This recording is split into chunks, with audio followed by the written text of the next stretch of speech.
everybody, what's up, and welcome back to another episode of Hops Geek News, a podcast that talks about comic books, movies, TV shows, and of course, we feature a beer of the week. I am Matt. With me is Lauren, and we have some special guests talking about a wicked, great comic.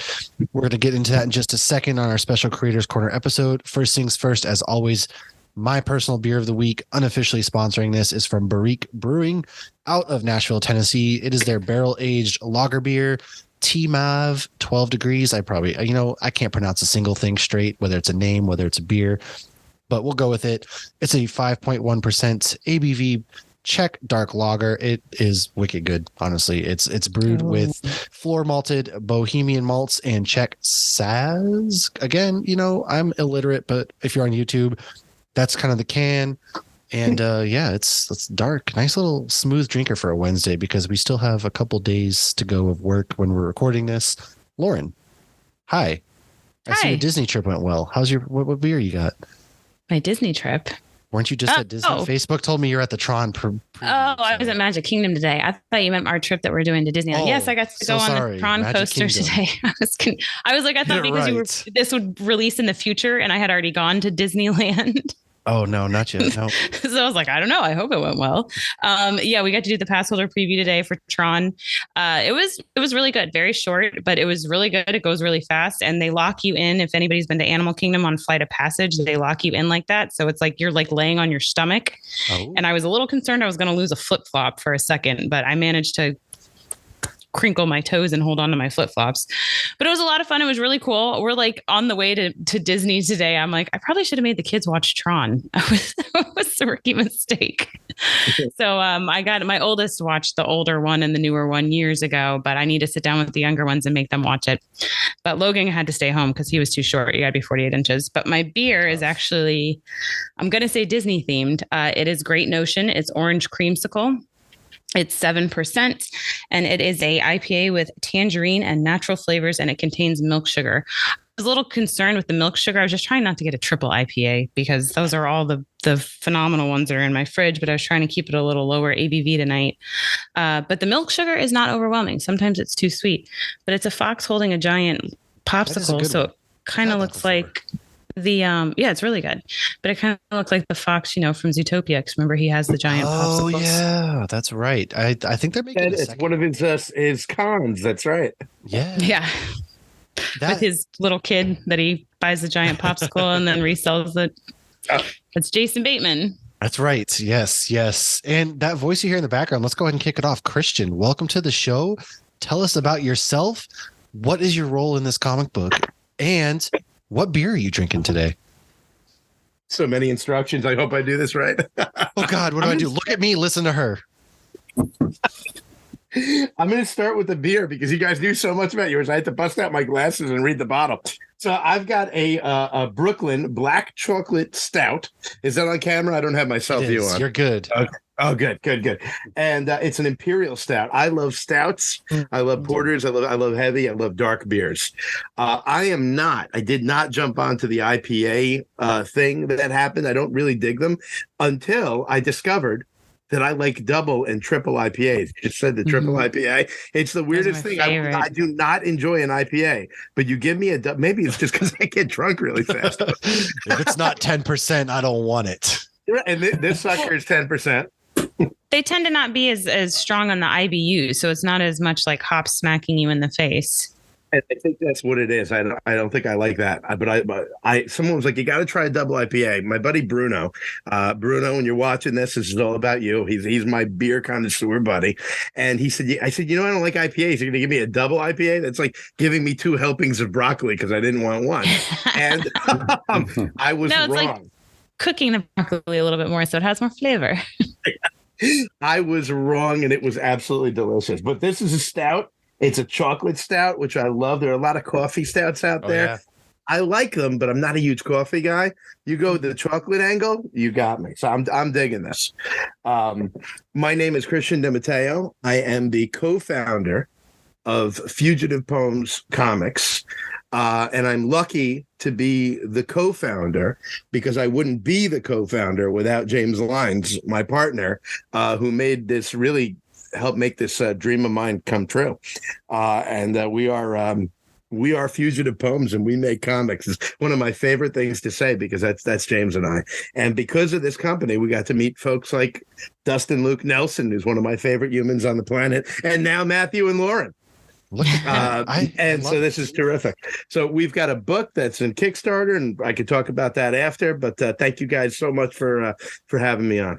Absolutely. And since we've had Dust on the show, we're going to get to him. But James, first time caller, welcome to the show. The partner in crime, of course. Welcome. How's it going? Started to leave.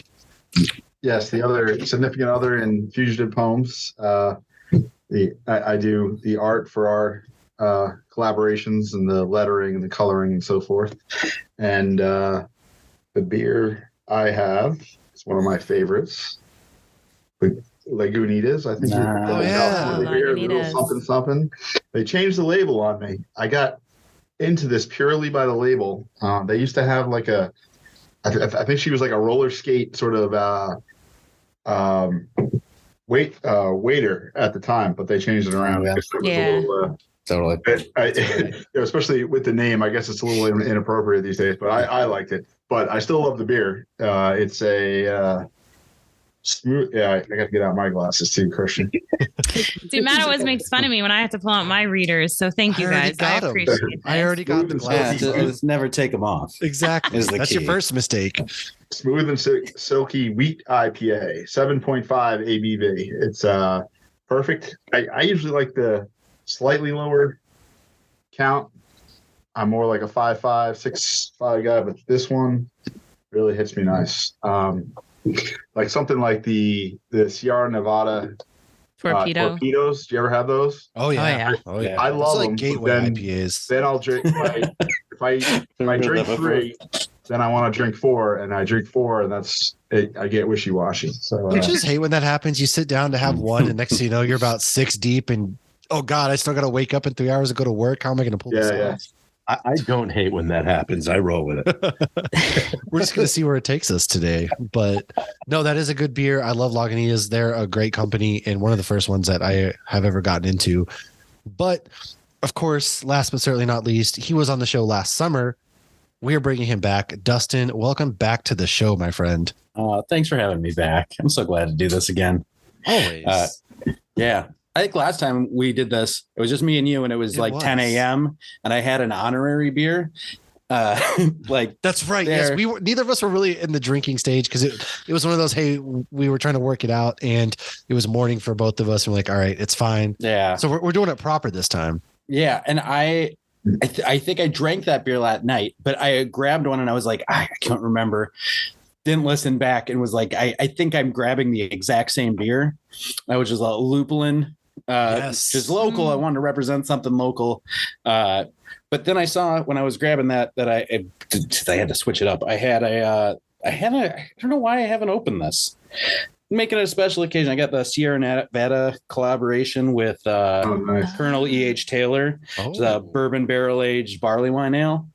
Ooh, bourbon barrel aged barley wine. Damn, what's the ABV on that? Yeah, it's 15. I've never seen that. Honestly, I thought it was going to be higher because it's barrel aged and barley wine. DNI, good night, Irish. I was really hoping I'd get a nice pop on. I know. I was waiting. I was sitting in anticipation. I was like, "Oh God, it's gonna pop!" And it was just like, it happened. Real metaphor for my life. It was a real letdown there. Whoops. Yeah, so that's why I'm busting up. I really wish we could get these in like smaller bottles because I want to do this for a special occasion. But at 15%, and it's like as big as my head. Yeah. It's a wine bottle. I have that same. I have a few in the fridge. Tragic to have all that beer. Oh my gosh! You just want to drink it all to yourself. Lauren and I regularly have that conversation where we're like, we have these bottles that we've been saving. We're like, man, sometimes it'd be nice to be able to record together in person because it's our significant others don't always want to split the beer so we don't want to drink it all to ourselves because more often than not we're recording and the next day still a weekday. And my husband doesn't like the barrel aged stuff. So to me, I love him because every sip gets better because you get more of the flavor out. And he's not a fan of them. And the one time we did record and I drank a barrel-aged beer, oh my God, I was slurring. I was yelling at Matt about sharks. It was I'm going to get there. It gets crazy. As I set this bottle down and it starts to have a little bit more of a hollow sound, if I start yelling, just, what's going on. It wasn't me yelling. It was like, cut his mic. Oh yeah. Just lots of like gesticulation. A lot of emotion and shock in my tone and everything I said. My hands are going wild. Dustin's going to be like, fugitive palms, more like fugitive poops. Thank you, Dustin. Yeah, I mean, like on the straggler on, my job will be to hassle you throughout this, mostly with puns. Ooh, I love a good pun. I love it. We love it. Well, we are here to talk about a book, and Fugitive Poems is the company, but you guys wrote a little story called Containment Breach. What can you tell us about this? And it's volume 2. So it isn't the first volume that we've had out. It's a nice little anthology series, correct? Correct. So I should have had them closer on hand. I put on my self view so I know if I have anything on camera. I don't like keeping self view on because apparently I keep getting older and I notice every time I look. You're like, oh God. What happened? How did this happen? So we put out Containment Breach Volume 1 in I guess that was 2020. James and I were working on our own stuff, and I was talking to a gentleman named Matt Queen on Twitter about comics, and joking back and forth, we said, how fast do you think we could put something out, put an anthology together? And the world had shut down, so there was time. Sort of like that Twilight Zone episode with the glasses. The whole world stood still for. I'm still feel like there's years. I'm younger because we've lost like 3 years at this point. Yep. So we decided to give it a shot, and we decided to put it out under our banner. And it was the first thing that Fugitive Poems ever put out. Was we did it like a zine. It's got comics, it's got essays, it's got all kinds of stuff in it, and it also is the only place where you can get now. The first chapter of our coming one-shot, River. It's the only place, and we are discontinuing it. This is probably the last campaign where you'll ever be able to get. This is the second printing of Volume 1, and we're probably not going to print it again. So we did that, and the theme was Quarantine Chronicles, and everyone had to write a story. I know it's a shock. Where did that come from? But not about the pandemic. It had something to do with quarantine. And then what we did was we got every team to come up with an individual creative prompt. And then we shuffled those around. And so you had to write a story that somehow fit under the theme of Quarantine Chronicles, and somehow also included this weird prompt you had gotten. And it was only a couple of us, and we had a great time with it. And it ended up being popular. So we decided to do it again. And we were going to do another zine. That's like 50 pages. We were going to do another zine, a mix of stuff. So many people wanted to be involved. We put out a 160-page book of just comics. No articles. No, it's not a zine. It's a full anthology. And then this was a smash hit on Kickstarter, which was another shock to us. So the theme of this one was Myth Reborn. And the idea was you had to write a story that somehow dealt with a mythology. It could be classic, it could be urban, it could be and turn it on its head in some way. And then we did the same thing now with all these other teams. Everyone had to submit a prompt. Terrible Twos, the Guardian of the Sacred Tree. Everyone came up with some. I shuffled them around, and we got wholly original work. It was a big hit, so we decided to do it again, and that's where Volume 3 and we got Dustin in on too. That's when he came into the right. Yeah. So we got Volume 3 and 4 coming because so many people applied to be in it. We decided we didn't want to turn all these great people away. We did 2 volumes at once. So we're going to be putting out another volume later this year. But as James said, this is how we met Dustin Luke Nelson, who all hyperbole and then joking aside, one of the greatest profits of having done this is getting to know Dustin, who's just an incredible human being and a freaking brilliant talent. Speaking of which, what's the language rating on this show? It's you're fine. Don't worry, you're fine. Want. We speak very freely here. Okay, don't tell me not to worry because I'll go. I mean, seen him do it. I was going to say, to see you next Tuesday is I mean, after a barrel aged beer, I'd probably go there too. But no, I know, Mama didn't raise no fool. I'm not doing that unless I'm doing a British accent at the time. There you go. I like that. But no, we definitely dropped the F-bomb here and there. So fucking A. All right, so that's what this is. Volume 3's theme is I just cursed and forgot everything else. Volume 3's theme is Clouds and Ether, and it turned into a full sci-fi book. And Dustin doesn't know this yet. This is a cool place to tell Dustin this. Surprise. Dustin and Gabe. I'm gonna watch Dustin now. Dustin Your and children Gabe aren't yours. got to And you're fired. Thanks for doing it live. Surprise, you're not coming back for the 5th installment. Yeah, you're fired. We've actually reprinted Volume 2 and removed you from it. I don't blame you. I would have done the same thing. It was a wise decision. Dustin's story was so good and so beautiful, the art by Gabe Martini in Volume 2, that when we did we kind of put these together like a mixtape after they all come in and fit what the feel of it would be. Dustin and Gabe's story, Dad's Lesson in Volume 2 was the first one. And I have not told Dustin this yet, but you and Gabe and Jack Van Tome, who did the coloring, have the number 1 slot in You've Got the First Story in Volume 3 as well. Awesome. That is awesome. That's all Gabe there. Gabe's an amazing talent. That guy's art is just spectacular. I don't have to do anything. You guys are a team. The idea that you came up with, the way that you two work together, and then Jack Fantome with the coloring and watching you guys all work that way. Dustin has got an unbelievable imagination, and we're honored to have his stuff in our book. I mean, okay, so this is just a side where I don't want to start rambling so early. Listen, he's already got the 15%. He's like, oh God, guys. I mean, yeah, I'd be feeling. I had His chest sips is burning. We're getting emotional now. He had 2 more before the show.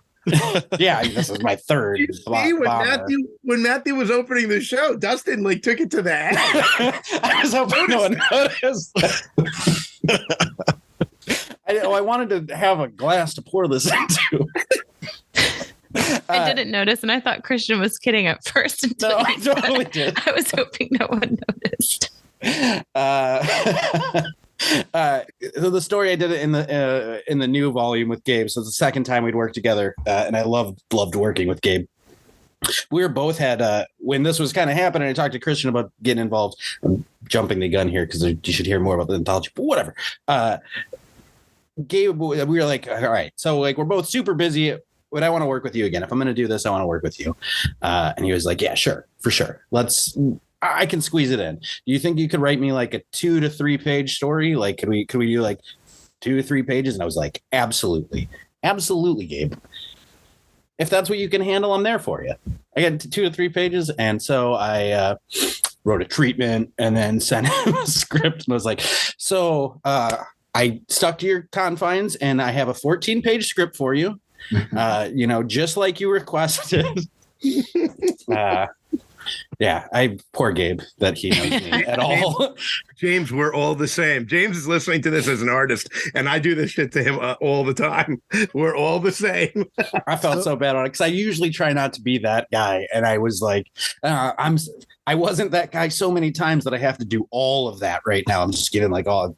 Is that ever how, as an artist though, when you're like, hey, can you give me 3 and you come back with 14, 15 pages, what's the thought process behind that? You're just kind of like, what? Or what goes through your head at that point? James would know best. What I think Gabe should have done is say no. And I'm very, very thankful he did not. I think it would, we kind of, Dustin and Gabe knew each other from the previous volume, but most of these people don't really know each other. So they do a lot of back and forth with the script. Usually every time I talk to Christian, the page count goes up a little bit. So it's just something you deal with. Also, I don't know if it's, I'm kind of spoiled because Christian and I work really closely and we go back and forth all the time. I've never really worked where I'm just handed something and then the writer goes off and does something else. It's the collaborative part's the really cool part. So, and sometimes I'll also, the visuals, Christian will be thinking of something, but he'll have either too many ideas on one panel, or I can adjust stuff, and sometimes our page count will actually change a bit, because I'll combine two ideas together into one image, or something the other way around.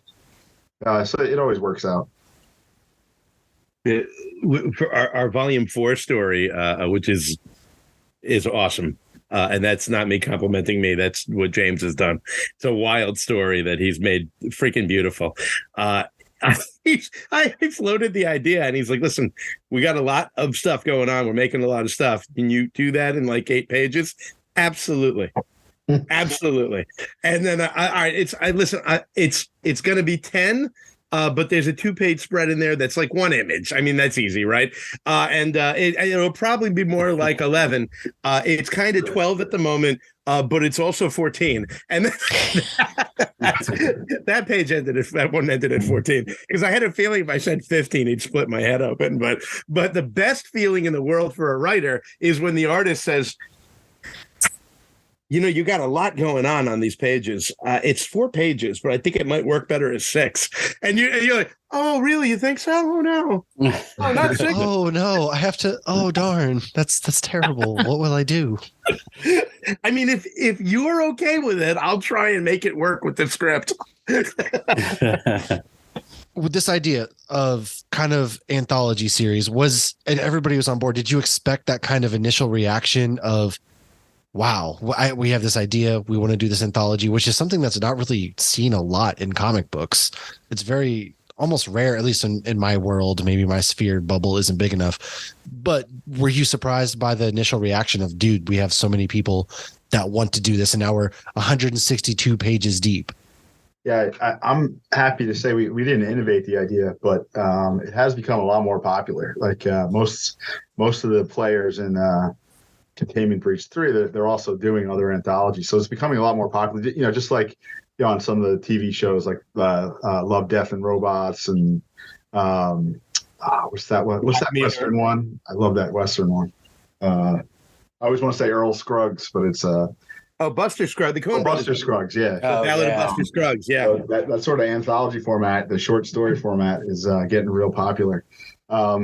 We were super excited to get so many people into Containment Breach 2. So we had that one worked out pretty well. We had we didn't get so many that we had to turn away the masses, but we got some. We really upped the quality content, and that's just going up from there. When we finished 2, it kickstarted real early. We funded on Kickstarter in 36 hours. Wow. And sort of got double the almost 200% over our total, so 100% over. And that was exciting in itself, because that was our first Kickstarter. We're kind of babes in the woods there. We just sort of did it as we came. And then about a year later, when was it after we did 2 that we started taking applications? Was it about 6 months? Well, it was about 3 months after the delivery of 2. So yeah, it was about we delivered in I think in February of 2022, and we started taking applications maybe in June. I was running a little late, so maybe it was more like June we took applications for 3. Right. But 2 was fresh in people's heads, and apparently it paid off. Yeah. So for 3. We got so many applications that we decided that we're going to put together 2 books at once. So we actually have been working on both 3 and 4 simultaneously. So we thought it would be a good idea to have two books about the same size as CBV2 instead of like a 300-page book, because then we'd have to price it really high. We didn't think people would want to pay $60 for an anthology. So we split it into 2, and we filled up 2 books, and have spent the last 6 months bouncing our heads off the wall doing all the work. Christian and our senior editor do a lot of the heavy, and guys like Dustin, we kind of get double work out of some of our contributors. Usually the writers also do some of the editing not just their own stories. Sometimes they'll edit other stories. For instance, Dustin, he edited Delphine and No, he didn't do Delphine. He did Thermoclines for us. oh yeah, that's right, Thermoclines. Yeah. So sometimes we get double duty. Yeah, those guys. Jordan Patrick Finn did Delphine for us. So it was awesome. Oh yeah, that's right. Yeah, Jordan. So we just worked on both of those at once, and it was a lot of work. But now it's going to pay off because we can kickstart 2 books in 1 year, and eventually, I haven't had it happen yet, but we were hoping that at some point we would get time to do some other stuff like finishing up that one-off that we were talking about. It hasn't happened yet though. It's like the project car that sits out there. You're going to get to it. Oh yeah. I mean, we're working on it a lot. It's our muscle car. Yes. Right. Now, I'm like one of those weird old guys on American Pickers. It's yards full of those good junk cars. I feel like there's so many I was gonna do. I was gonna work on all of them. I was actually talking to Christian about that before the show. I was like, I have always these ideas sitting in there, and I'm always just been putting it off. And it's the good analogy that just popped in the head is, it's those junk cars. You're like telling your wife, I promise I'm going to get to those eventually. And she's like, you don't need this. And I'm like, but I do. And they just sit there. And now it will get done. I promise. Just finish the damn project. My husband starts so many projects and he just doesn't finish them. And then he just gets rid of them. I'm like, you wanted to build the towers to plant the shit out back, and then you just got rid of them? Just finish them, guys. Come on. Don't worry Eat that frog. I have 2 full-size Ford Broncos. One that my wife liked because we can actually get in it and drive around. The other one she doesn't like so much because it sits and looks sort of rusty in the backyard. It does actually run, but it's so rusty that it's brutal. I live up here in New England, and it's not nice to cars. It is not as a Massachusetts not native anymore, but that's where I'm from. And the salt just eats those cars away, as Dustin also knows from the Minnesota, and Lauren knows nothing. Lauren's in I learned Florida. about that from Ant-Man when they had to wash the under part of the car. And I was like, why would anybody ever do that? And somebody told me, because they salt the roads up north for the, I mean, I could see doing that if you live by the beach. Yeah. The salt eats away pretty fast. Are you down in Florida, Lauren? Yeah. I've lived in Florida my whole life. With the Disney talk. And I heard you saying Wicked, Matthew, but you don't have the real strong Boston accent. I don't. My dad does. He has it. My brother has it. And I don't. I do when I get mad. Now, speaking of cars, when I get, mad in the car and stuff, it comes out. My daughter actually kind of has one, funny enough. But I don't. In Florida, we just flick people off. Oh, we do plenty of that up here. Oh yeah, we do the whole. We run the whole gambit. All right. We're very polite in New York. But you down in Florida, you can keep your window open longer and really get the full arm extension. We gotta keep our windows up. You gotta, but in Florida you can get shot. First, get the frost off the window and then give them the thing. I rubbed the ice off just specifically for this moment. I've never rubbed ice off my car ever. So going back to the whole anthology series and having volumes, do you have any stories that will continue or that have like Easter eggs or are connected to other stories? Oh, that's actually an interesting question, because the answer would have been no up till now. It only is connected because of an Easter egg. It's really cool that you said that. So I've got 2 stories. I've got a number of 1-page stories, but I've got 2 larger stories. Ones that I said would be 5 or 6 pages and ended up being 12. I'm sure it was because the artist wanted to make them more pages, of course. And it's not me. I do whatever the artist. It's for the artist. I want to give them quality stuff. Lots of cool things to draw. Practice makes perfect. Never for me. Purely a selfless act. So I've got a story with James called Thermoclines that Dustin was the editor for. And I cannot stress this enough. Fugitive Poems, we also are editors, and it's one of the services we offer and that we charge for. So this is the dumbest thing I can do as a businessman, but I can't not tell people that Dustin is one of the very greatest editors I have ever worked with. And if you're writing a comic, Go to Dustin. In fact, the people that he worked with, the Hill brothers, who have one of the wildest stories in Volume 3 called Hemlock, which is freaking just amazing craziness. Dustin was their editor. And they contacted me about a month ago, and they're like, we want to work with Dustin again. Is he Fugitive Poems, or can we? And I'm like, no, you go call Dustin. You guys are the three. You were amazing together, but they want to work with us again, and I get it, because I am a terrific editor. I know that because what I know is people have said to me and what I've seen come out. But you can't edit your own stuff. I'm an idiot when it comes to editing. No. Well, you fix your own mistakes in your head. Right. Yeah. But so what James is talking about, having too many elements in one panel, I will crucify you for doing that. I will help you fix that. I will clean it up. And then I will sit down at the computer and write a panel with 15 elements in it, 15 actions in it. The idea elements is like, it's a still image. Yeah. But sometimes writers are like, well, he walks into the room, picks up a sandwich, and shoots the guy across the street. And it's like, well, I can't do that in a still image. And that's that, right? So that kind of stuff, I'll help you all day long. We'll break it up. I'll tell you, by the way, this is redundant. You don't need to have this. We'll make it beautiful. And then I'll go and do that exact mistake on my own script. Dustin's insights into thermoclines, which was a rough idea. It's a dialogue-heavy comic, which is kind of antithetical. But I had this idea, and it's really two guys talking. That really is more the world of a stage play.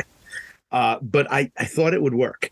And I think it does work greatly because of Dustin's commentary on it and everything that Dustin offered. He got it. He didn't tell me, no, you can't do that. He was down with the experiment, but he also was the voice of reality. And the best thing that an editor can be, he had solutions. Everyone can point out problems, right? That's easy. Yeah, but he had solutions and ideas and exciting concepts.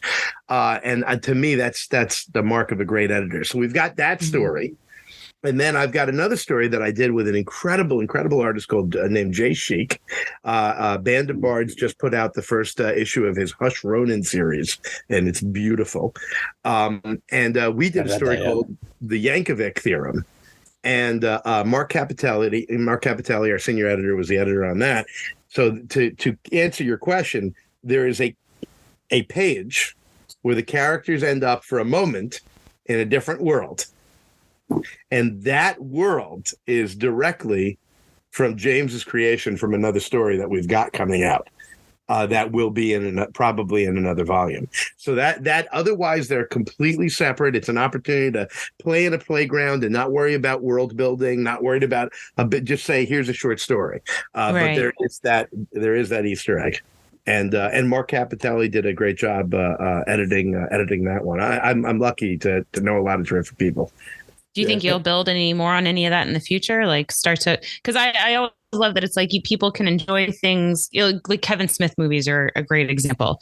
You can enjoy Mallrats completely on its own, but when you've seen, Clerks, Mallrats is better. And, all of that, like just having those, like the Leonardo DiCaprio moments, I guess is what we call them now. Yes. So do you think you will build any of that? When Ben Affleck gets to play two different parts in Dogma because of Chasing Amy and Mallrats, right?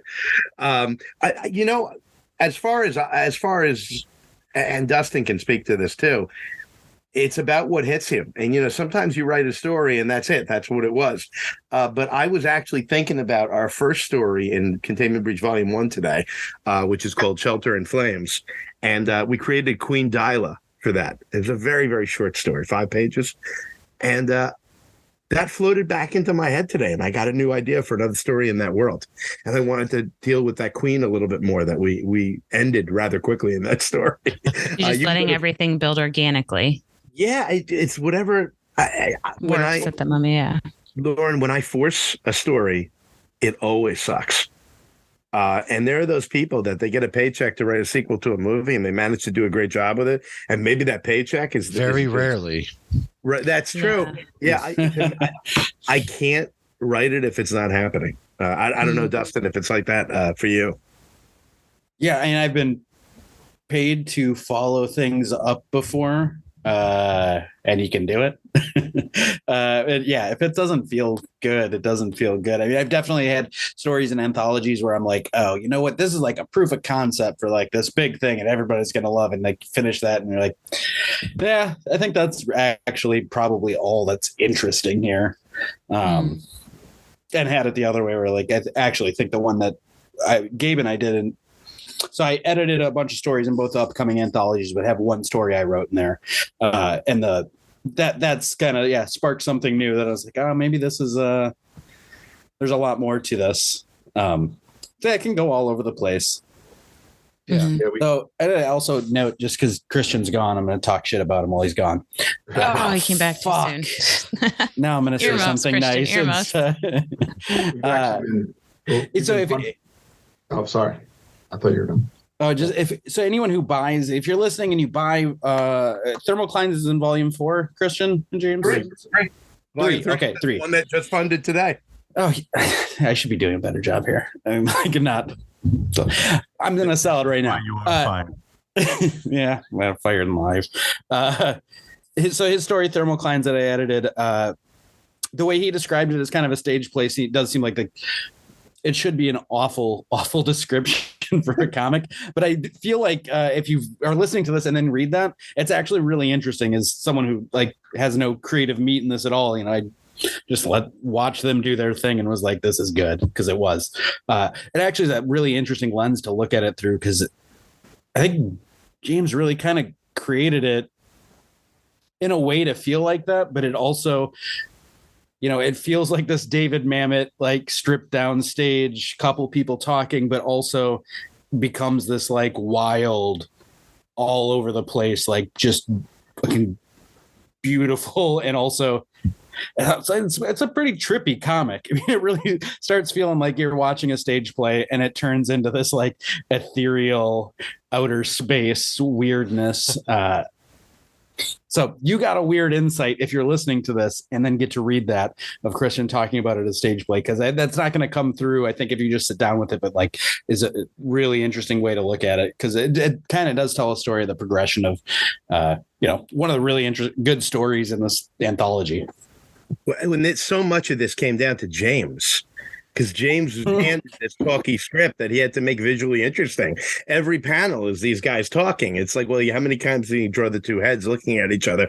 And James did not do that at all.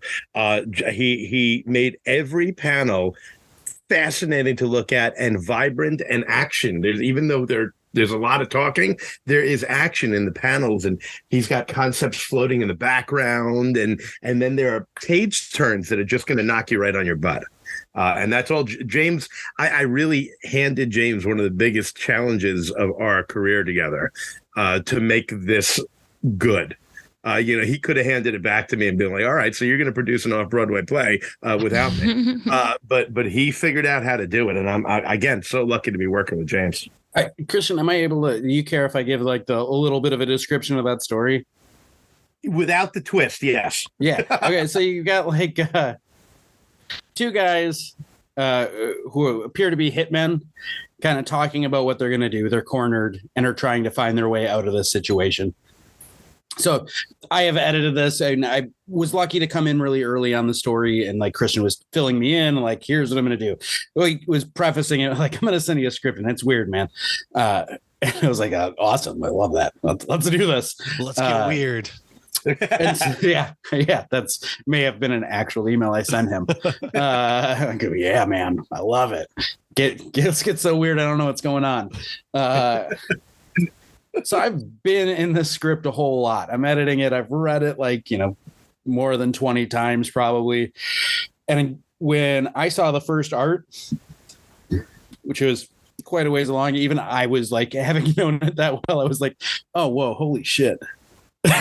Like, okay. Yeah. Like that just shifted my thinking on this. So what Christian was saying and not wanting me to say something, there's a turn in this story that like, is unexpected. Not M. Night Shyamalan, but like logical in terms of narrative. Yeah, it makes sense. He wasn't dead the whole time. Yeah, no one was dead. Did you read it? The villagers weren't actually keeping them in the town. Exactly. There's no fence that reveals it's just The highway's right on the other side. Planes can't fly overhead. I love that highway. It's maybe the worst thing that's happened to cinema. Yeah. And the first 3/4 of that movie is really pretty. I was so excited to see that movie. I've never seen it because I heard the twist. So I drug there's no point. I drugged somebody to that movie, but you're right. When they reveal the twist, there's no planes, there's no helicopters, nothing flies overhead. You're just like, what the fuck? Yeah, it was. Anyways, Anyways, didn't I thought it was aliens? Yeah, water. It was water. A major writing. I love signs. There's a major writing lesson in The Village. You cannot scare someone with a villain once you tell them they're not really a villain. And in The Village, he explains the monster 3/4 of the way through, and then tries to use the monster again. And you're like, yeah, but I know what that is now. I'm not scared. You need a new villain. we're very they're dressed up. Was it Jaws where he barely showed the shark? That made it scarier. Jaws, yeah. That's because the shark wouldn't work. But not really. Yeah, Bruce kept malfunctioning. You get like a, but it made it scarier though. Yeah. Oh God. 100%. I was deep into Jaws thinking last night because I just watched The Tomorrow War for the first time, and such a good movie. Is that the one with Chris Pratt? Solid. Yeah. Oh wait, yeah, that's what that one is. I always get that one confused with the Tom Cruise. Tom Cruise. If you Google The Tomorrow War, it lists the cast, and it's like Chris Pratt, Sam Richardson, Tom Cruise. So Google is as confused as everyone else is about that. I always get confused. Live, die, repeat, right? Yes, Everyone says yes, they changed the name. No, they never Tomorrow. actually officially changed it, but we all go by the tagline because the tagline's so much better. And actually, the book, it's based on a Japanese novel called something Kill. It's got a whole other title. I have it in the other room. I can't remember what it's called now. Always Say Kill or something like. It's got a weird title too. They nailed it with Live, Die, Repeat, and that should be the title. Yes. So wait, are there sharks in Tomorrow War? No. No, they just should have waited longer to show the aliens. They have like aliens in it. Oh, there was aliens in it. They don't show them for a little bit, and it's super effective. And then they're just like, yeah, whatever, fuck it. Here's the. Well, that was like signs. Like a full-on Starship Troopers film. Alien. Yeah. I was like, All You Need Is Kill is the novel by Hiroshi. Oh yeah, good book. All right. So one thing we always ask our creator guests that come on the show is, what is your geek origin story? So I want to start with James because we haven't heard from him for a minute. So basically, how did you get into the world of comic book creating? Basically, my geeky friend in the other panel over there, Christian really got me into comics. I was always more of I've always done illustration, and I think my origins for maybe drawing comic books that, I always tell people that comics were the medium that I should have gotten into 20 years ago. I just say I never had a buddy or I had a younger brother, but neither of us were really into comics. So I don't really have this moment where I got into it other than through Christian's, I love Christian's writing, and I got a hold of one of his scripts, and I actually drew my first comic try, I guess you'd call it. It was one panel from Christian's script that I lifted off another guy's desk, another artist's desk at work. So I was always more into single illustration. I've never done, they call it sequential illustration. So it's been a long road figuring that stuff out. I was used to doing like one image and putting all into it, and then putting that aside, and then something brand new. With sequential, you gotta repeat everything you did in the last one and go to the next one. So I'm really crazy about putting a lot of detail into my work and so forth, and I've had to figure out that you can't do that again and again and again. Oh yeah, there's that's Delphine there. That's our story in volume 2. So Dustin's actually showing us a page from it. Yeah. for those who are just listening. So Christian's sort of my origin story, at least for comics. I think the Containment Breach 3 version 3 is sci-fi. So I mean that goes all the way back to I was 6 years old when my mother took me to see Star Wars in '77. So that's my beginning of my sci-fi geek days. Still remember it, even though I was so young, standing in line and everything. As I think every other man, woman, and child who was around then, is their origin story was the Right. at least the 3 original Lucas films. You say So did you not know that Vader was their dad until you actually saw it in the theater? Yeah. So I feel like so few people can actually say that. Oh man. Yeah, I'm the original. Yeah. You saw Empire in the theater then? I didn't even know they were going to blow up the Death Star in the first one. I mean, like I said, I was I'd have to do the math. 70. Yeah, I was six years old for A New Hope, and that kind of changed my world. My mother was also a big Trekkie fan, so those were of course repeats. But I saw every episode of the 3 seasons of the 64, 65 series with Captain Kirk. That was every night at 7:00 we would watch that because my mother was really. My mom was like Next Generation or whatever the one with Charles Xavier was. Sir Patrick Stewart. Yeah, I love those as well. But my favorites will always be the originals. So you say you're surprised that you remember being 6 at the theater, but I was just talking today with somebody and they're like, what's your earliest theater experience? And I still remember clear as day waiting in line for hours dressed up as a Power Ranger for the Ivan Ooze film at 6 years old, funny enough.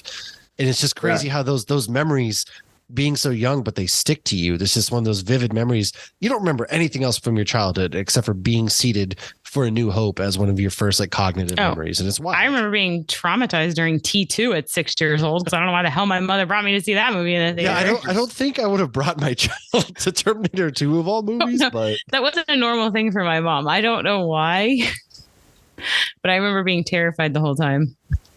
Not only is there all the violence to contend with, but then at the end, after you've fallen in love with him, you've got to deal with the thumb. He becomes good. Yeah. It's just like the thumb going down and you're broken and traumatized.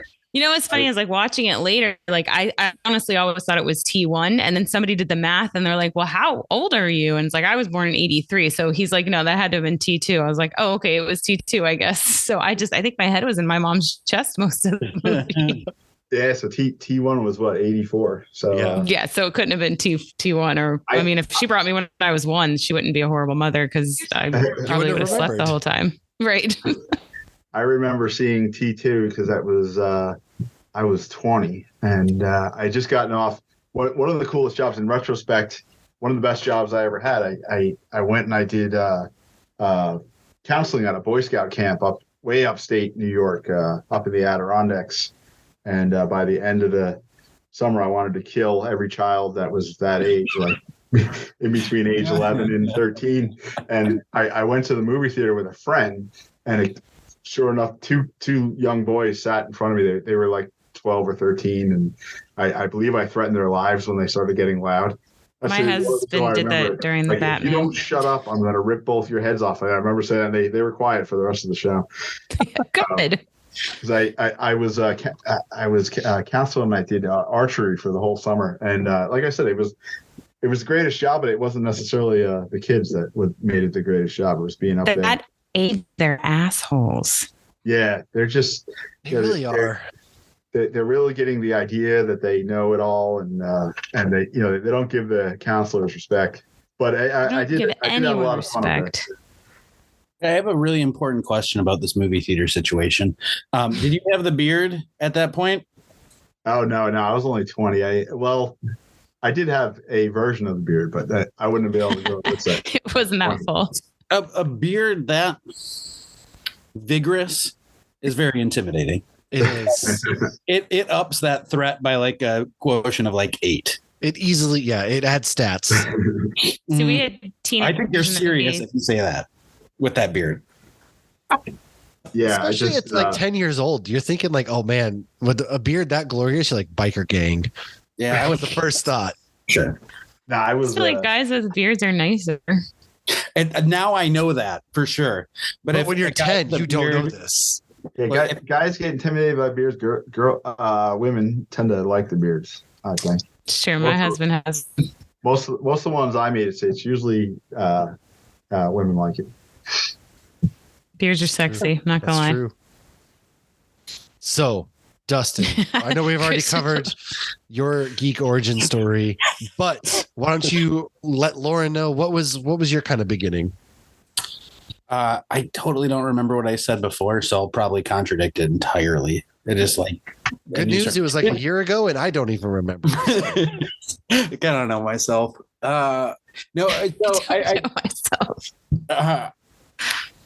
I don't think what I would have said before isn't true, but I've actually been thinking about it recently because someone asked something similar, and I think I realized more of my geeky perspective on life, or the geeky things I do, was formed by Mystery Science Theater. I love that. I really like B movies. I watch a lot of them. After my own heart.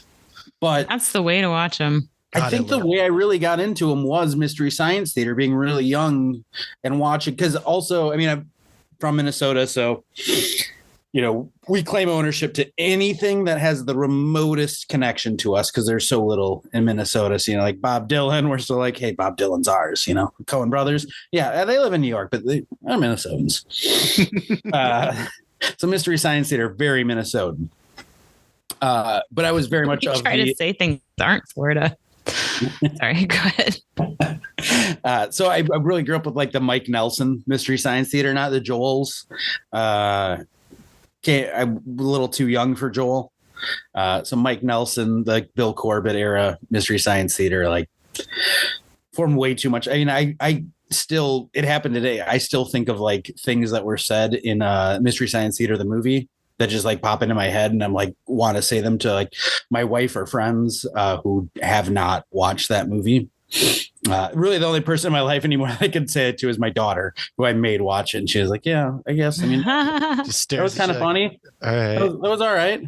Every time I make my oldest daughter watch things, she judges my husband. We had her watch American Pie. She's like, she did not give consent to be filmed. This is a terrible movie. This is not funny. And I'm like, in hindsight, you are incredibly correct. Listen, but it's hard to explain to her. At the time, it was still funny. Yeah, we. No, but she's right. But we've done some growing. Revenge of the Nerds. Oh, is hysterical. Oh and my god, Revenge of the Nerds is not okay. No, but when they do the panty raid, holy fuck! I watched that scene recently. Oh my gosh, too, it was crazy. Well, how about the sex scene where she thinks it's her boyfriend? Oh my gosh! Yeah, no, I remember watching that and being like, "This is brilliant comedy." Now you're like, "Oh no, that's rape." Oh, that's rape. That's 100%. I had a similar experience. I watched Once Upon a Time in New York. I hadn't watched it in years and years. And I was really surprised at like how pretty much everything in that movie, how things have changed from then. There was actual rape scenes in there and stuff. I didn't remember it as that. I remembered all the cool parts, and it's crazy. My kids judge me because I watch a lot of sci-fi films, and they don't like anything but CG. Like they don't dig like the old, like Labyrinth when I was a kid. That was like magic. Oh, for me. yes. I love that movie. My son liked it when he was really little, but once he got old enough, he's like, this is puppets. This isn't CG. They just don't appreciate art. No, they don't appreciate. Or what was the other one with Tom Cruise? Legend. There's just Dark stuff that I really love, and they're like, the graphics don't look that good. Oh my god, when it's all story and and all the work put into it. I will say my kids do respect Steven Spielberg. E.T., like Jaws, well, he does Jurassic a great job Park, of making all his that practical holds effects up. like timeless. Like if you go back and watch Jurassic Park with the animatronics, it holds 93 and it's still great. Crazy. Yeah, but Jurassic Park is CG. You guys are showing. But it's a combination. It's a combination. But the fact that it came out, like I distinctly remember seeing that in the theater. My mom was very adamant we were going to see it in Dolby surround sound, which was brand new at the time. And the fact that my kids can watch that today and don't nitpick it for the CGI is impressive. Yeah, It's true. Yeah, it still holds up. Definitely. It's true. Christian, we haven't heard from you yet. I know there's a good story in there. What you got? My best story right now is actually about James, and I'll give you the brief rundown. But James said something to me once. So he's talking about not having. He is an old school geek, but he didn't know that. He's into sci-fi, but he wasn't a big comic guy, as he said. So one day we're talking about that as we're starting to get to know each other. And this is the greatest thing that James has ever said to me. It absolutely made me feel terrible. And he didn't intend to. He says, I said, you didn't read any of this or that, different comics, Spider-Man, and Spider-Man's that's my favorite superhero. And he goes, I didn't get to read a lot of comics, sex, drugs, and rock and roll, right? And I just looking at him, I'm like, I was reading comics. He's like, shut up, nerd. I was out there living while you're over there reading your Spider-Man and your See, other I Men didn't in get Tights. comics until like out of high school. I just read them until I was a full-on adult. And I just feel like that scene from Joey, like from Friends, where they're like, how do you not know who Gandalf is? You didn't read that in high school. He's like, no, I had sex in high school. I wasn't reading Lord of the Rings. He's like, no, I was at Pearl Jam shows doing things you could only dream of. Right, I was reading Lord of the Rings and Spider-Man. I remember where we were standing because he wanted me to be with him. It wasn't trying to make me feel we were like cool guys togetger, and I couldn't take that. 2 dudes being bros. Yeah, he's like, sex, drugs, and rock and roll, right? And I'm just like, yeah. Maybe without the rockin'. I mean, there might have been rock and roll in the background. Drugs. Let me tell you more about the effect Uncle Ben's death had on Peter Parker. And then you can tell me about this sex thing. Sex, yes. What is that? Hypothetically, is that a type They of haven't cake? covered that in Marvel. Is it cake? Is it Now cake? everyone in Well, Marvel there is can be having cake. Yeah, now we got panels of Mary Jane and Spider-Man doing the thing, and it's like, all right. This is what we've evolved to in comic books now. So that is that story with James is my origin story. As I was reading comics. My father grew up in the Bronx. He was in gangs at like 6 years old, and when I started reading comics, he did not know what to do with me. He's like, I don't know. I'm picturing like Greaser from Grease or anything. Just on the. Well, he was born in 1946. So when I say gangs, I'm talking about singing doo-wop on the corner with a little yeah. Like that shit actually happened, apparently. Yeah. And I started reading comics, and he was like, "Oh, okay." My dad has those stories too. He was from the Bronx. He was born in 1934, and he tells these stories about how he would have police chases with cars, but all the cars would only do like 45 miles an hour, so it wasn't too hard to get away from the cops. And he talks crazy. about it. Did you guys? It's a kind of an old, probably as old as Lauren. Did you ever see The Outsiders based on the book? I think they showed that to everyone in school. Yeah. But the gang fights with the chains and stuff. My dad tells me stories about how they used to do that in the Bronx. Yeah. It was crazy down there at the time. Mm-hmm. That's We wild. were talking about a movie with a knife Definitely fight, like Grease. Yeah. and I said to my dad, I said, "Oh, it was really cool. It'd be awesome to be in a knife fight." I was like 25. No, I'm kidding. I was like 6 years old, and my dad looks at me very seriously, and I just remember like the atmosphere in the room changing. He looks at me very seriously, and he says, "Nobody wins in a knife fight," and he walks away. And I just remember thinking, "Oh, there's more here." Like, is my dad Batman? So when I started reading comics, he was like, "Dad, Spider-Man and Ant-Man are teaming up." He was like, "Oh, okay." He's like, great. He's like, look, they did a knife That's fight probably here. the best thing you could have ever done. He was probably a little relieved. Like, okay, let's just let him live in this world so he doesn't ever know what it's like to be in a knife fight. Thank God he's not pulling chains off the bike rack and beating kids in the school Lido parking lot. Well, I ended up bartending later, but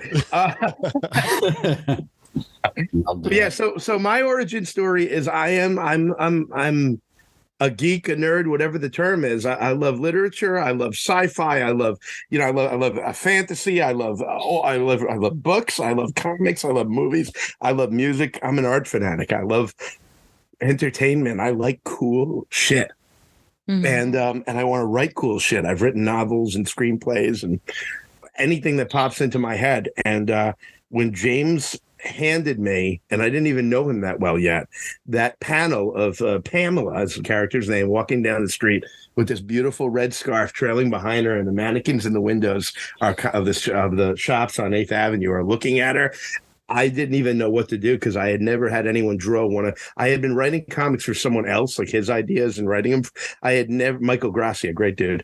I had never had anyone draw my idea. And that's our origin story. I saw that and I'm like, okay, you've got the pen of my brain. You've got the drawings that are in my brain. And the thing I always say about James is he does it exactly the way I was picturing it, except 40 times better.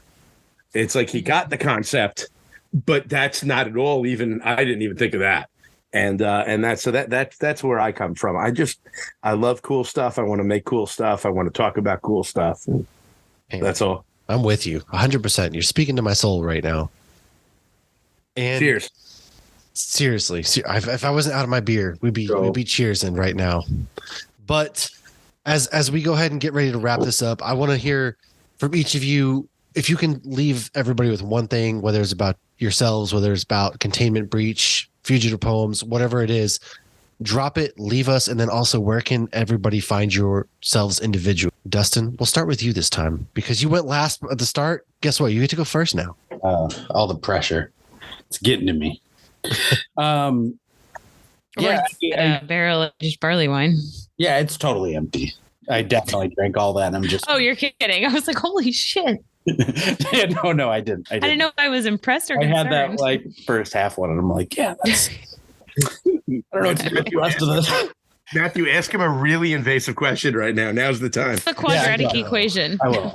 I will. You could ask me a question that for the rest of my life, I'll be like, I really hope my wife doesn't ever listen to that podcast. Tell us about how you lost your virginity. Okay. Happened. So I don't know how clear it was earlier. So James and Christian are Fugitive Poems. They do these anthologies. I am lucky enough to have had a couple stories in their anthologies and have edited stories for these anthologies. So I'm a little bit of a hanger on, but I think it gives me just enough outsider status to just say, like, I really think people should take a chance on these. I feel like I did the first time putting a story in there. And the first time I edited anything with them.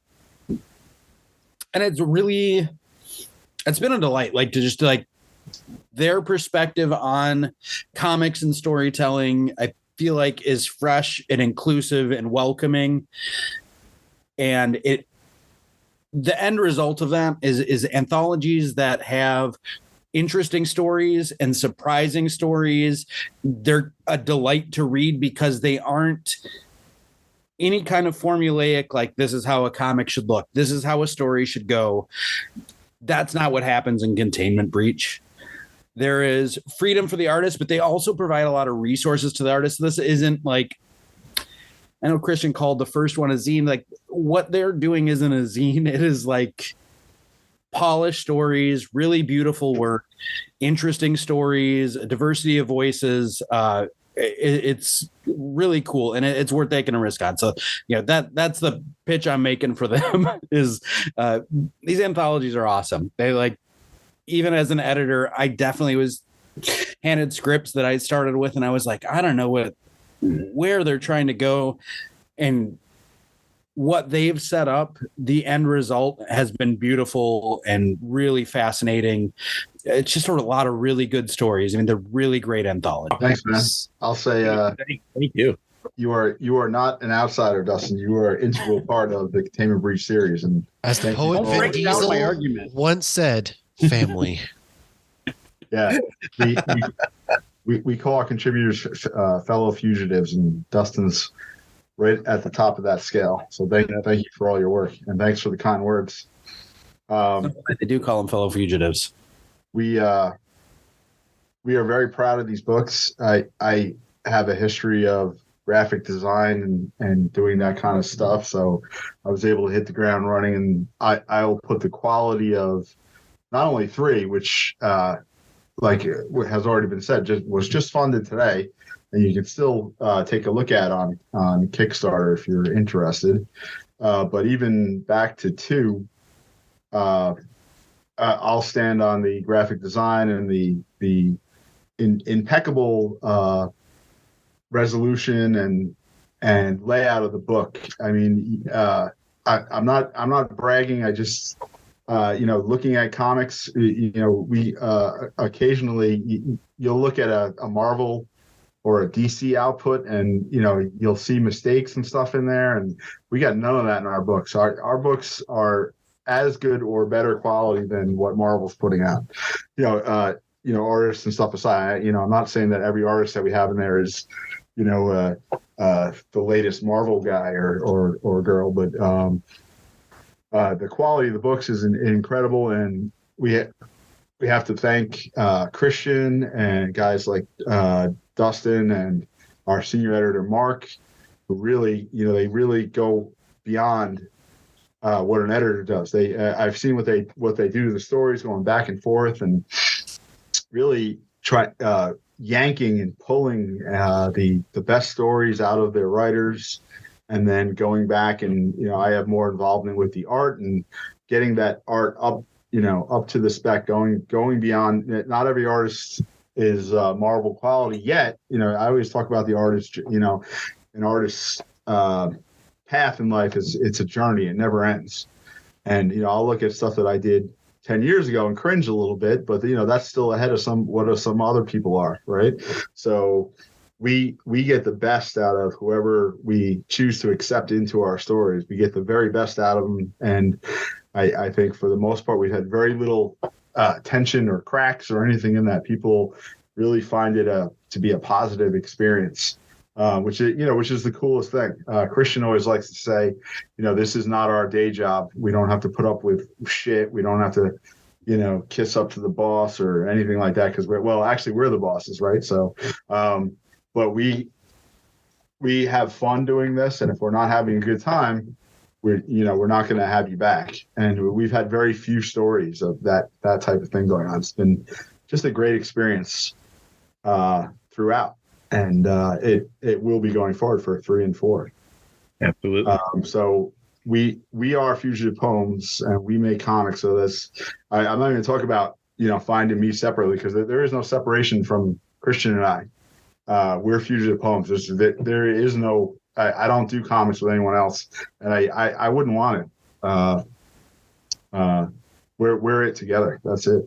Absolutely. I got to keep it. Yeah, it's almost scary, like we are like an old married couple in some ways. Like we complete each other's sentences when we're talking, and I used to actually, I do some crazy shit on ink, with ink and paper, like crazy stuff, and I used to be like worried to show stuff to him. Now I'll just show him anything, and he's never come back and said, oh well, that sucks, you gotta do that again. He likes all my craziest ideas, and I think it's the same way with the scripts. He'll send me some far out stuff, like Thermoclines is pretty far out, but we just it's like sparks fly, whenever we get together and do stuff, especially live. We spend a lot of time on this Zoom, which I kind of hate Zoom. I wish we could go back 3 years and just I remember the first time I was told by my job, oh, you gotta start doing Zoom, and I was like, fuck that, dude. I don't want to sit there, and I hated it. I think I still do. I just become, I've been beaten into it now. But I really love going down and sitting with Christian at his house and really just going back and forth on our ideas. For sure, it's the greatest thing in the world. And I believe Matthew was asking for a piece of wisdom. If you're an artist, or I would guess a writer, get yourself together with the other side. Get yourself together with a writer or artist. You're going to grow and learn so much. I think a lot of, particularly comic artists, they spend a lot of time on their own in their houses, right? And they do their stuff. I was just, you guys were talking about the Hill brothers. They were talking about having stuff, in their closets and stuff.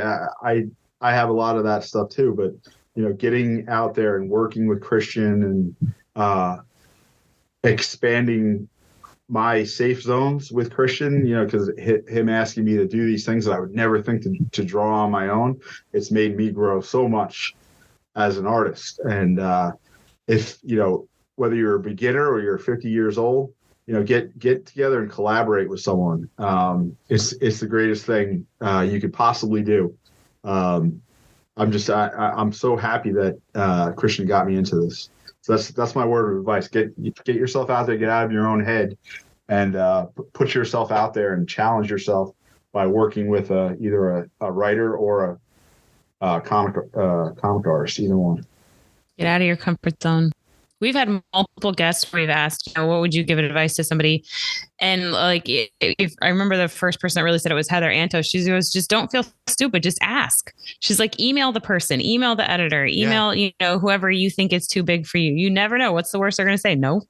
Yeah, that's true. So reach out. They've already said no unless you don't ask. So there you go. Profound wisdom right there from Matt. Shoot your shot. There you go. Christian, shoot your shot. Yeah. What do you have for us as we wrap up? Well, so I'm going to take this moment to tell people to get over to Kickstarter, the Containment Breach campaign. We've got when this goes live, probably between 15 and 20 days left on the campaign. This is an incredible book. It's 140 pages of the wildest sci-fi comics of 2023, and we have some incredible reward tiers, including Jack Van Tome, Jacopo Calisti. I just found out I've been saying his name wrong. And Jay Sheik did with their teams did movie posters for their comics in the book, faux movie posters. The Yankovic theorem is a riff on The Graduate, actually, with a giant chicken where Mrs. Robinson would be. And that you can get those posters. We also are both college professors. One of our tiers is a script review by me or a portfolio review by James Lyons, and that comes with the book. This incredible, beautiful book. We also have a cameo tier where you can have your face in a panel. Somebody actually we just nailed down somebody's going to be in volume 4. I always wanted to be killed in something. That's awesome. Okay, dude. I've got to send this to you. I did a video about it the other day. We have a $1,000 tier just for the heck of it. We're trying. If you want to be your likeness, your name, you're the star of a short comic from Fugitive Poems. And if we're making it, we're going to kill you in a horrendous, inglorious, and gory way. I promise you. I mean, you will have an end that you'll be semi-ashamed of, but also proud. I love it. So that we'll make the comic about you, and that's one of our other tiers. We've got a legacy tier. The last time you can get volumes 1 and 2 together with 3, and a lot of other really cool stuff. We've got days left on this campaign, and I want it to go all the way out there because I want to get the book in as many houses and shops as I can so people can see these are contributors like Dustin and Gabe and Jack Van Tome who did Sleepstream, like the Hill brothers, like Tay Bellick and Giacomo Calisti, like Fern Lamb, J.D. Harlock. We got these incredible people in this book, and I want everyone to see what they can do. We've had a bunch of people go from volume 1 and 2 over to Marvel, DC, and Boom and other companies because this is what we decided to do, is put them out there. But if not for any other reason, we only put out comics we want to read.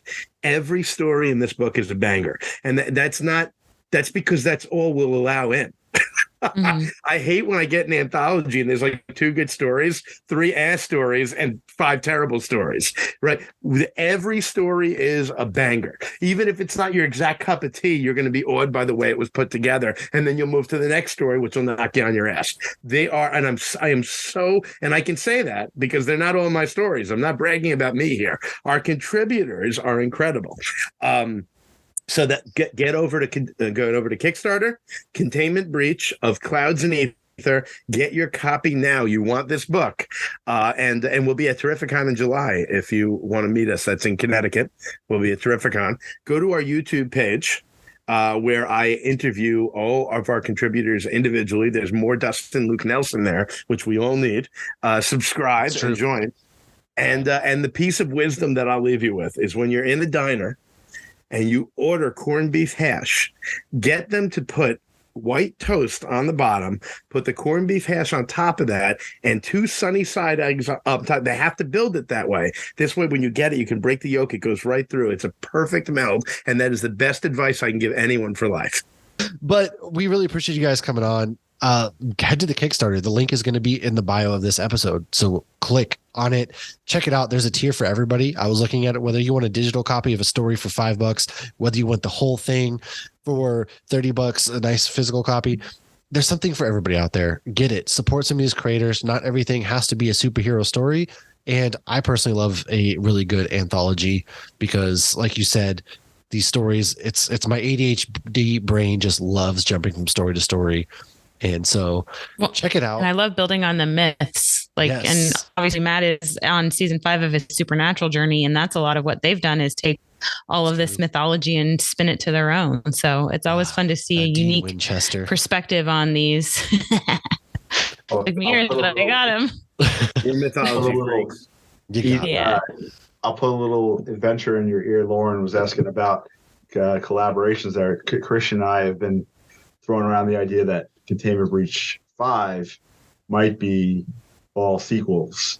We have enough stories that we think we won't have every story from the other ones, but people who are willing and like you said, who have that itch. We were thinking about making the culmination Containment Breach volume, which is going to be 5. We're going to do 5 in the series. The sort of comebacks, maybe mixed in, or maybe the whole thing, depending on how many we got. So it should be really cool. Hell yeah. Nice. I just saw something so cool. I only know me as a writer. I watched Dustin as you announced that, James, and I saw my brain on his face. I watched him go through his stories and start figuring it happened. I've never seen it. I saw on Dustin's face what happens in my soul when I get an idea. That was really cool. I am in real time. Transparent. That was amazing. And by the way, I busted this out earlier. You guys are trying to get rid of us. I'm so sorry. I'll just really quick. This is from Megan Archer. She put out this anthology called Twisting Time. And Dustin has a story in here with Sam Prouse. Sam Prouse, who did a story with Travis Hill for Volume 3 of Containment Breach, by the way. I haven't mentioned the comicjam.com. A lot of great folks there. But Dustin he talked about expanding. We're talking about when you can expand a story and it works. I happen to have seen a script for an expansion of this incredible story by Dustin Luke Nelson and Sam Prouse that he did figure out how to make this. Look at that goat. That's amazing. How to make this into a longer piece. So that man right there does know how to write something and make it more. And watching your brain just turn on again, as James said, that was incredibly invigorating. I want to write right now. I feel very seen at the moment. You're his muse. I've been here. But seriously, head to the show if you want to support patreon.com/HopsGeekNews. You know where to find us on the socials. You know where to find us on our email, all that good stuff, all of our podcasting platforms. Find these amazing gentlemen, and not to mention them, but everybody else who played a significant part in these anthology series. Support really great art. Support great artists, writers. And like they've all collectively said, get out of your comfort zone, do something weird. And until next week, we'll see y'all later. That was also the advice from Allison.